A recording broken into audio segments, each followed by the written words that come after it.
Welcome to the Consultant and the Coach podcast. I'm here with my good buddy Josh. How are you, sir? Great. How are you? Awesome. You're even better than I am. What did you do the last 48 hours? I'm going to try not to be too cheery. I'll probably go too fast today. I'll slow down a little bit. But you were in an amazing mood, and I just sat down and listened to you for like 20 minutes as you opined, and I was like, this is amazing. What'd you do? So I just got back from 48 hours by myself. I'm not like going out in the show alone and sitting in the wilderness for 48 hours, but I went to the mountains, got a little cabin, but let's be clear, this cabin's in a little community of RVs and campsites, and there's a restaurant and there's a store. So it's glamping, let's be honest. But you turned off your cell phone. I turned off my cell phone. Complete technology fast. Didn't take a computer, didn't have a TV. I had paper books. I had a paper journal. I had my car. I took food, so I didn't even have to go like into a restaurant or anything. I had it in case I needed it, but I didn't need it. At one point, I took a drive up to go for a hike. Other than that, I sat. And you're not even big into hiking like I am. You loved it. I went for it. Yeah. And so not only do we preach this stuff, we do it as well too. Occasionally, more, not as often as we should. I'm going to start doing this every 6 months now. I loved it. It's great. I will testify to the fact that you came in. It's just like, I'm like, what are you on? In a good way. You're just fired up. I also took a supplement early. No, I'm just kidding. But yeah, you nothing did illegal about going to the mountains for 48 hours, but it sure is a good drug. Mm-hmm. Well, and it gets you thinking clearly. Yeah, no, it's amazing, at least if you're like me and you love to think about things, but don't have time between all the challenges of running a business and a family and all the distractions that the world can throw at you. Giving yourself time and space with no agenda and generally no constraints outside the fact that I had to be home in 48 hours. How much you can work through and think about, and when you're tired of that topic, switch to a different book or a different topic and think some more. Now, you did have this on your calendar for a long time. You've been planning for this 2-3 months in advance. And so it wasn't and why do you do this? Well, I would say why originally I did it was because I was feeling burned out. I knew, but I couldn't go sooner than that for business reasons. Yeah, you had consulting projects. Consulting projects were finishing up, but it weren't done yet. It wasn't the right time, but this lined up well with some things. So certainly had to be planful about it. It wasn't just on a complete whim.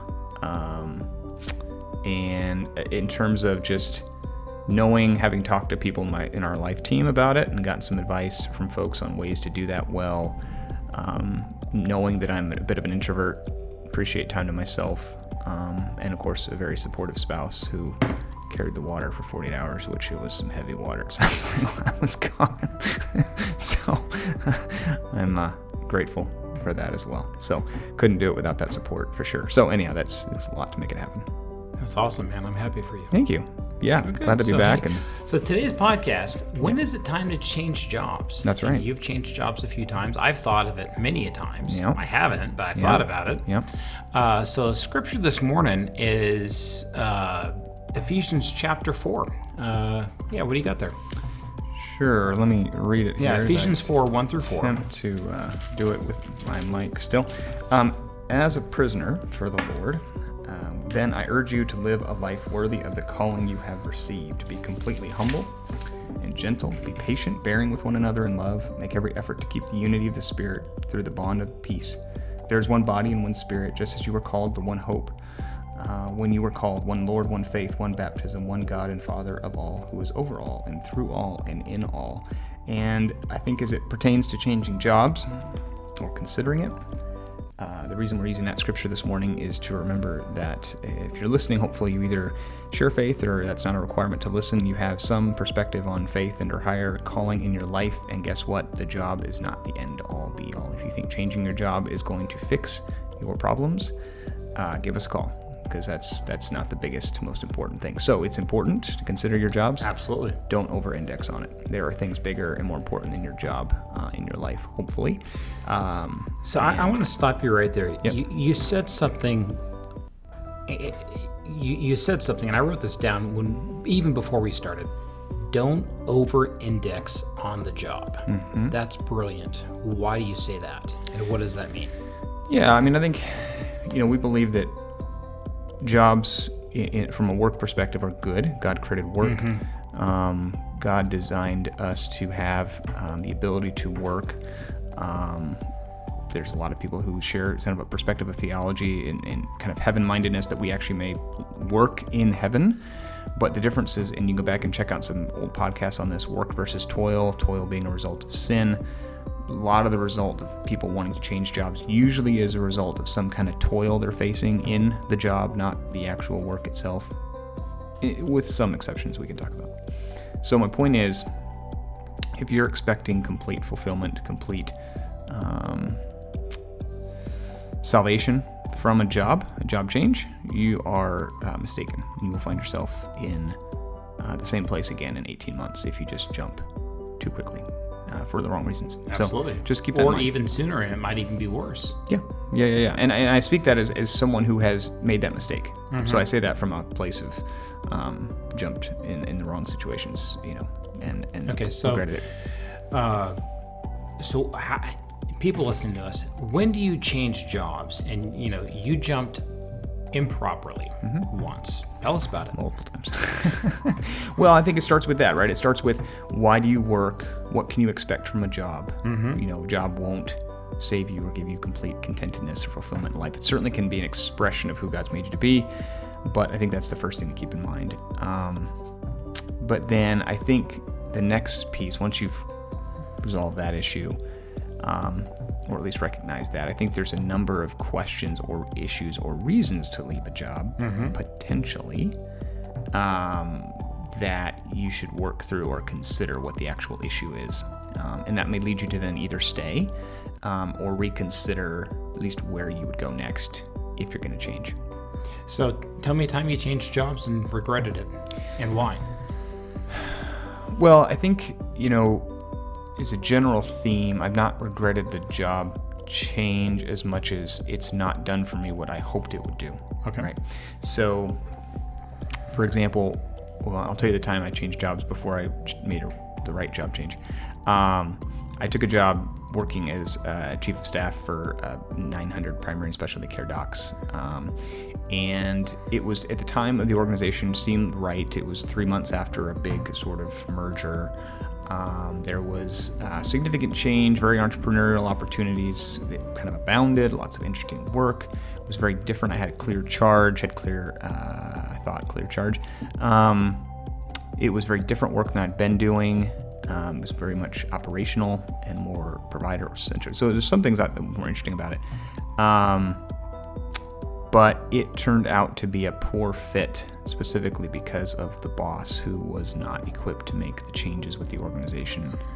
So I didn't realize until further in fully that I was sort of given as a resource to this boss to try to help him overcome significant deficits. He had been in the same job more or less for 30 years. He was not prepared organizationally to make the changes required to his leadership style. And so I was given to him to sort of supplement his deficiencies, basically. And so going in just over a year, it was not a positive situation. Communication was already screwed up. It was dysfunctional from the beginning, as I didn't realize there was a number of issues, but some of my own making. But I was fed up. I was feeling the same frustration, lack of fulfillment, lack of clarity that I had felt in jobs before. So that was a summary of same issues. I was sort of different place, same issues, right? And so one of the things I realized, that some folks might be grappling with that may not have realized this, hopefully this is helpful to those who are thinking about changing jobs, is I was experiencing some of the same emotions and challenges that I felt like I had seen at that point 3 or 4 different organizations. And I realized there was only one thing in common between all those places. I think I know where you're going with this. It was me. I was my problem, right? So the problem wasn't the job, and the problem was I was doing the wrong things. So it was a good thing you had changed jobs that allowed you to see that. Yeah, so there's a good side of this, right? So it was that I realized, for me, and this gets into some of there's different reasons to do this, but I realized at that time that because the problem was me, staying in that job didn't make sense, and waiting to find another job didn't make sense. So I actually made the conclusion to leap without a parachute. Not always advisable, only under certain circumstances, which we can talk about. But yeah, I made the decision at that point because I knew that the things I had tried had not worked after 3 or 4 stops. So therefore, I didn't know what to do, and I needed the space. Getting back to the space issue. Yeah. To go figure out what to do next. And so I just left a job. And people were flabbergasted, by the way.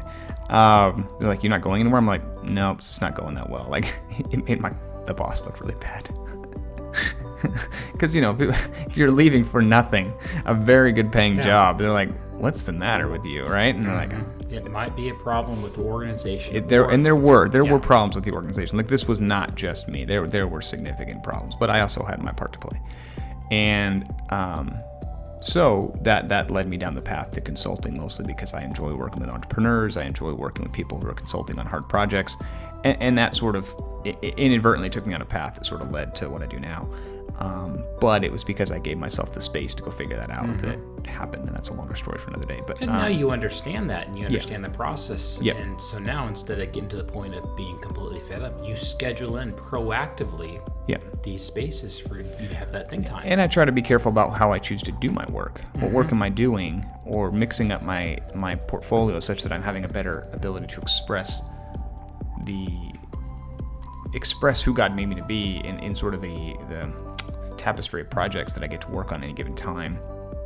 Allows me to actually express that better. I'm less likely to get burnt out. I can go for longer periods of time, and then when I go for those retreats, it's not like I didn't go and have some major problem to solve. I just went and enjoyed it, and it was great. I didn't have to spend the first day and a half trying to come up with some solution to my problem at all. So anyhow, that's.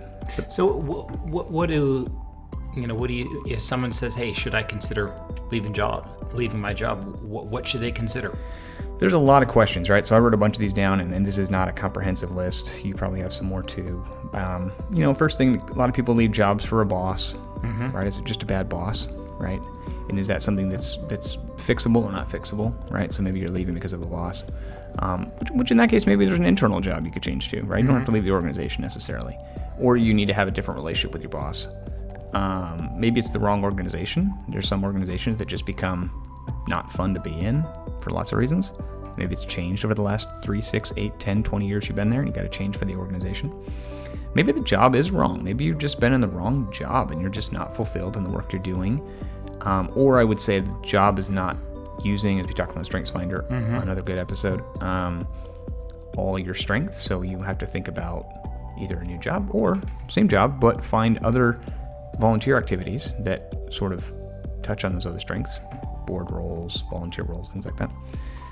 Maybe you've outgrown a job, especially if those listening are in their kind of, I would say, this is maybe some prejudice, but under 40 stage is probably more likely to be outgrowing a job versus later in your career, you're less likely to just outgrow it, but it's possible at any stage. Yeah, absolutely. So you can outgrow a job. I've been in roles where politics have been a problem. So especially in large healthcare organizations, they can become very political and not all that fun. And when you are a maverick personality that I am, and you are in a strategy role that I typically play inside organizations, you naturally, I never understood people in strategy roles who stayed too long. I was like, you're not doing anything in strategy if you're not. Because if you're not making people mad, you're not changing anything. You're not changing anything, you're not doing your job, is my opinion. But politically, depending on the job you have, you may not be able to stay in that role forever, right? Some jobs just don't allow that, in personality and job. So that's a consideration. What are your reasons for work? Those evolve over time. What do you need a paycheck for? We've talked about simplicity, I think, and the ability to set yourself up financially for independence and how to do that. And that's, again, if someone wants personal coaching on financial independence, call me. Ramsey's not the only answer. There's other stuff out there. Plug. I'll have to talk to you. But that's one reason. I haven't had to work in the same way I've had to before. Been able to achieve some financial independence, which is great. Where you want to work, maybe your kids are grown and like yours is heading off to Arizona and, you want to have an ability to do, you fortunately can do remote work if you need to in Arizona or whatever, go visit her. And maybe your kids have moved to a different city and you want to move, right? And then also lastly, the other one I came up with was how hard do you want to work? Some jobs just demand more than, you just don't want to do the grind anymore. Yeah. It's fine. If you've achieved a place where you can take a step back and, work a less hard job for, a few hours a week, go for it. Like, consider it, or change the structure of your current job. But anyhow, there's a number of reasons people might be thinking. So I think the challenge here is to dig into why you're feeling that way and get some coaching from somebody like you, Eric, or, go try to understand the deeper reasons behind that. I agree with all 8 of those. And what I would add, and things that I've looked at significantly with not only myself, but all 70 plus team members on my organization, what is one's internal drivers? Everyone has their own drivers that cause them to want to work. And so we're really, really similar, but as I would coach someone, I would say, what are your drivers? What do you think are your drivers? And then we'd pull that down. Does that change? And that makes a big difference depending on where you are in your phase of life, phase of marriage, phase of parenting, phase of business. And I think helping people realize how their drivers, and I bet you do this, is drilling into those drivers such that, are those really your drivers today, or were those your drivers 10 years ago and you just haven't recognized they've changed? Absolutely. Right? Because that can happen. And even amongst drivers, there's a primary, a secondary, and tertiary drivers. Right. But then there's other things. I'm like, I really don't give a rip about certain things that other people think are really, really important. So it's understanding what certain drivers are and how they drive you in your organization, or, as like you said, maybe the organization has changed or not changed, and that can affect, hey, maybe I don't have a spot here anymore. Well, an example I think I'll drill into, if it's okay, there is, this is not one for me, by the way, but this is one I've heard other people. They'll say, oh, I have to have this full-time job because I need health benefits. Yeah. Right? And I think, that's, I'm not going to pick on that as a good or bad reason, but I do think as you drill into understanding what those reasons are, these answers are not always as simple as I think people think they are. Oh, absolutely. There actually are solutions in the world you can go get and change jobs and not need the health benefits. There's other ways to achieve that. So what I would say is, again, if you're struggling with that particular issue or things like that and need help imagining what other solutions exist, give us a call. I'm not going to get into what those are right now, but I have found in my own work to basically find cheaper, more affordable alternatives as an independent than I ever was effectively paying as a tax through my through the employer in terms of less salary and some other things. These things seem scary to people, but they're not actually that rational, and so just keep peeling back that onion. Whatever your reasons are, whatever your drivers are, dial down. Keep peeling back the onion. And dial down. Yep. And I like to use, for those looking to start another job, or let's say become an entrepreneur, if at all possible, try it out as a side gig before jumping. Granted, you've made the jump several times and you've made it work. Well, and to be fair, I actually had a side gig with consulting work in some different ways long before I made that leap. I had some relationships, I had done some side projects, I had picked up a few things here, a few things there. It was not a lot, but I'd gotten enough of a taste that when I did make that leap 4 years ago, I had 5 projects within a week because I kind of knew, but I just didn't have the faith in myself to do it. And once I did, it just took off. I mean, I didn't spend a lot of time. And there is a multiplication factor because when you're making some progress, working part-time, now when you give it the full-time effort, it's going to multiply significantly. You can throw all of your time into your new venture. There's also a synergy around people actually, going independent is one example, and there's probably several ways to do this, but I found people were much more surprisingly receptive and respectful. Not in the like, yes sir, no sir, please, thank you sort of respectful, but like the, oh, you're going after it. Like there was like this, and so that actually inspired a lot of people to actually start finding me for work, because they realized, oh, like you have the backbone. The backbone, thank you. Okay, we can strike that on the podcast. You have the backbone to go pull that off or go attempt it. You have a lot of courage. I mean, that's the word I'm looking for, is it demonstrates a level of courage that also brought work that had I waited for the work to show up, it never would have come. Like if I'd have waited for the first couple of key consulting gigs that came along, had I not taken the step to leave, those consulting gigs would not have come to me for lots of reasons. Oh, absolutely. And so having that courage to step and leap demonstrated to the world I at least work in that I was very serious about doing things differently. And so it changed how people saw me, and therefore changed how people wanted to interact with me from a business perspective,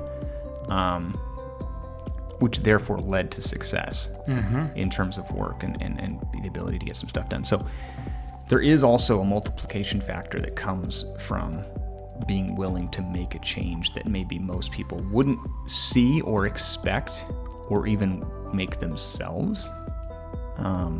Whatever that change, doesn't have to be just leaving your job, but it could be picking a different job, picking a different path, you know. Yeah. So anyhow, there is unexpected benefits that come from that. So to circle back, if someone's considering leaving their job, what would you tell them to do first? Well, I think we just to reiterate, I think it's digging into that question. Why? Why? Ask yourself why 5 times, and really spend some time, right? In particular, if you're very burnt out and serious about it, go to the mountains for 48 hours, Yeah, right? really. Get away. Consider your support structure. Consider your level of financial independence or not. Consider your network. Consider your calling. Consider your gifting and strengths. So there's a whole, get yourself locked in a room with a whiteboard. Absolutely. Right, if you're visual, and whiteboard out all these questions that are much deeper than should I change jobs or not, so that you can get to a better answer to that question. And I'll encourage people, it is scary. Oh, yeah. It is scary because you're saying, what if, and if it doesn't work, and if you attempt to jump from the dock to the boat and the boat's too far out, you get wet. You could even drown if you don't know how to swim. But there's also a faith element. Absolutely. Right. Yeah, and that's next week. Yep. How does faith play into work? And from staying in your job to figuring out how does your job evolve when you're there. Yep. So hey, next week, we're going to dial into a 2-part series on not only faith in the workplace in terms of how it affects our personal mission. Yeah, even if you're not Christian, like we are, absolutely. you can think about what what's is your personal mission? Yep. Why do you show up to work every single day? What's the vision of your organization? Or the mission, I shouldn't say vision. And then part 2, how does it, how does that expressed? Yep. In terms of sowing and reaping. Yep. We're going to talk more about what that means. Not from an agricultural area, that's where you put the seeds in the ground, and then that's where the stuff grows, and then you So that's a huge business here in Eastern Washington. It's the same for whatever we're trying to sell and produce. But hey, next week, what does faith look like in the workplace? That's right. But until then, hey, reach out to us at theconsultantthecoach.com. Thank you for listening to us, and you should just see how excited Josh is. He's ready to rock and roll because he took 48 hours for himself. So you do the same thing too, what that looks like in your business and your family. Until then. Take care, everybody.